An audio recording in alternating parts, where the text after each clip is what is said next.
Hello everybody, welcome back to the channel. So in today's video, we are going to be talking about the match between Barcelona and Las Palmas. Barcelona have been able to defeat Las Palmas 2-0 away from home. It was a huge win for FC Barcelona because this was a game where if Barcelona did not have defensive solidity, we probably would have lost this game or maybe even tie against Las Palmas because Las Palmas approached us in a very strong way. So yet again, this was supposed to be another game where Barcelona were supposed to be losing points, but Barcelona, because of their perseverance, because of their mentality, because of their tactics, and Hansi Flick's ability to change the game in the second half, that is what allowed for Barcelona to overcome Las Palmas and come out with 3 points, leading Barcelona into first place. Currently, at the time that I'm recording this video, Real Madrid are winning against Girona 2-0, and it does seem like Real Madrid will be winning this game and will be tied in points with FC Barcelona in the league with a total of 54 points each, with Barcelona in first place mainly because they do have a better head-to-head record against Real Madrid. So what we are going to be doing in this video is talk about the overall review of this game and also speak about the performance of Lamine Yamal, Ferran Torres, and Dani Olmo. If you guys are new here, welcome to the channel. I'm happy that you guys are here. If you guys are FC Barcelona fans, this is going to be the channel for you, where we do talk about everything regarding FC Barcelona. So I hope you guys do enjoy this one. So we started this match with a big statement coming from the refs. We did have the referees taking pictures next to this sign, and on the sign it does say respect the refs and also respect football. The reason why this sign had to be made in this match is because there was a ref named Munuera Montero who was threatened by many people and especially the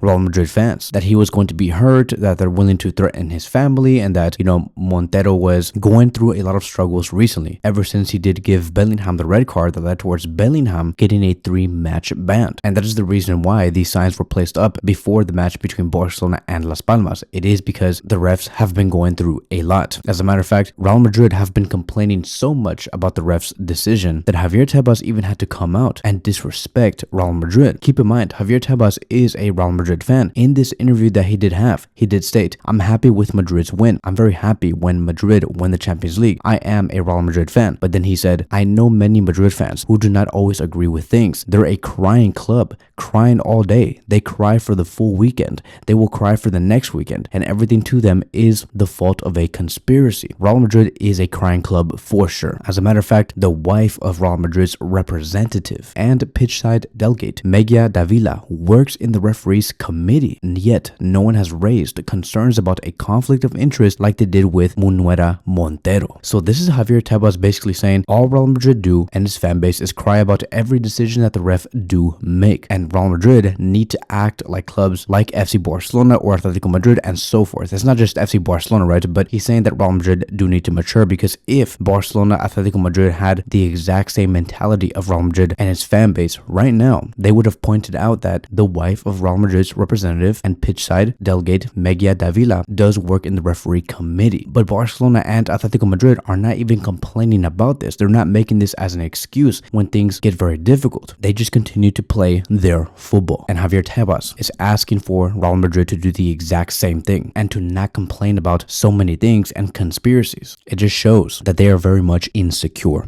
and they do not want to have self-accountability. So it is a huge statement coming from Javier Tebas. So now going into the match between Barcelona and Las Palmas. So like I've said, Barcelona did win 2-0 with a goal coming from Dani Olmo on the 62nd minute and Ferran Torres on the 96th minute. I really do think that this game was overshadowed by the controversial refereeing that did happen in the game, because even though Dani Olmo and Ferran Torres did score, everybody was talking about the ref and their decisions and how they did handle the offside decision of Las Palmas. For example, there was a moment in this game where there was like 3 to 4 players completely offside. It was so easy to call. And right after that play did happen, Eric Garcia committed a handball. And the ref wanted to analyze whether there was a penalty against FC Barcelona because of the handball of Eric Garcia. But like I've said before that, clearly there was about 3 to 4 players completely offside from the game. Yet it took so long for a decision to be made. Fortunately for FC Barcelona, the ref made the right decision, because as we all saw together, which was very easy by the way, it did not need to take 8 to 10 minutes to observe this scene. The ref in the end did see that there were 3 to 4 players offside before Eric Garcia committed the handball. And so we're not going to be paying too much attention to to that scenery there. It is what it is. Barcelona did enough to get the 3 points against Las Palmas.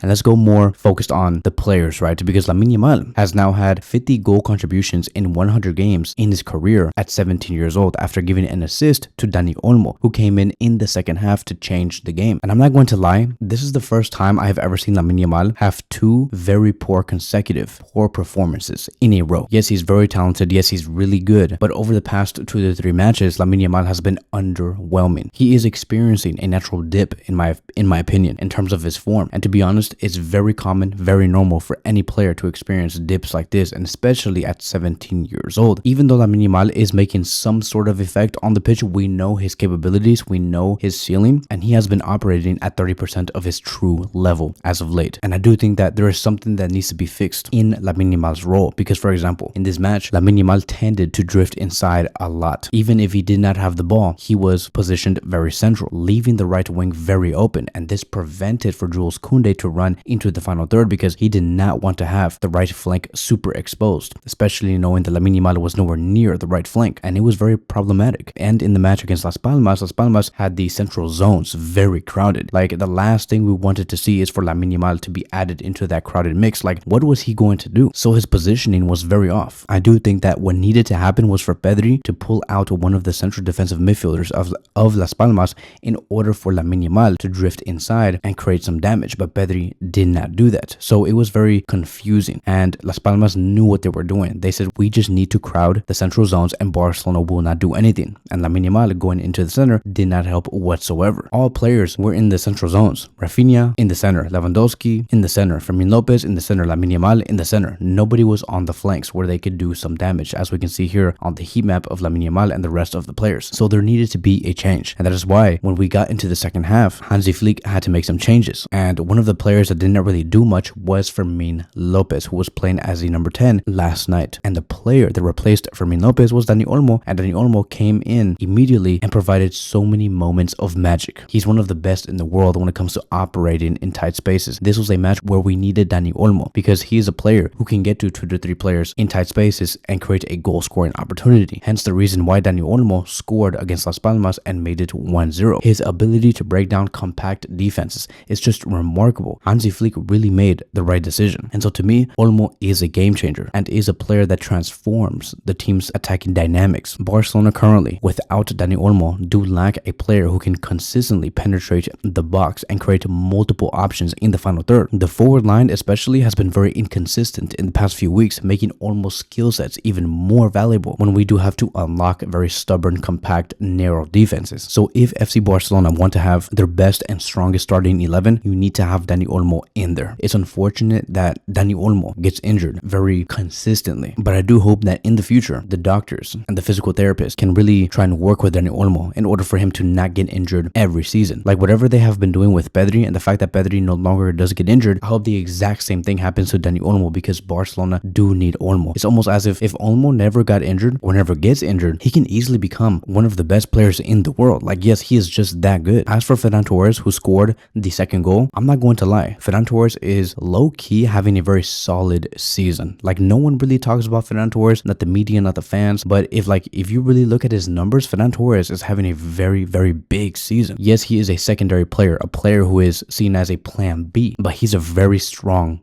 B option. And this is somebody who could have left last summer. Like, he could have just dipped and said, I'm going to Saudi, I'm going to wherever, the English Premier League, maybe Italy or whatever. It did seem like Barcelona were not interested in Ferran Torres, but ever since Hansi Flick came in, he has sparked the career of Ferran. Currently, he has 27 matches played with 10 goals and 3 assists. Even with that being said, if we look into the 27 matches that he has played, it's not really a lot of minutes. Like, he averages about 30 minutes per match that he does appear in because he is not a starter. So every time he does get into the pitch, he's very effective and he scores goals. And he is 2 goal contributions away from beating his best goal contribution season with FC Barcelona, which happened last season with 42 matches played, 11 goals and 3 assists. If he just does 2 more, right? So let's just say, for example, 2 more goals, which leads him to 12 goals and 3 assists, he has officially beaten his best season yet. And so, like I've said, this was not an easy game. Barcelona did maintain a very stable defense, preventing major threats coming from Las Palmas. But the same thing can be said with Las Palmas defense. They were also very stable. So it was all about who was the most effective in the attack, and Barcelona was the only team team that could have unlocked that, but they needed to make some changes, hence the reason why Dani Olmo was such a huge move. So even though Barcelona had 70% of the possession and 15 shots that were attempted, Barcelona only managed to get 5 shots on target, which did indicate that our final third efficiency was really bad. I'm going to be speaking about Dani Olmo in a separate video because I do have a lot more to say about the player. I do think that Deco is really on the money when it comes to who he does want to bring in, because the fact that he wanted Dani Olmo so bad last summer and seeing what Dani Olmo is doing to us right now, Deco is somebody that does have a plan. And the fact that he also wanted Nico Williams, it goes to show that maybe Barcelona's attack can be improved in this upcoming summer, and I want to see Deco's full vision. I mean, like, bro, I don't know if you guys have seen Nico Williams' 2 goals and 1 assist against Real Valladolid earlier today. He was amazing. So that is it, right? It was a very difficult game for Barcelona, but we did persevere. Our next match is going to be against Atletico Madrid. Barcelona will be at home. It is going to be the first leg for the Copa del Rey on Tuesday, and we'll see how that game does go, because Atletico Madrid are looking like a very strong team. A match preview is going to be created very soon, so make sure you guys do subscribe to the channel and click the alerts button. Thank you guys so much for watching, and I will see you guys in the next one.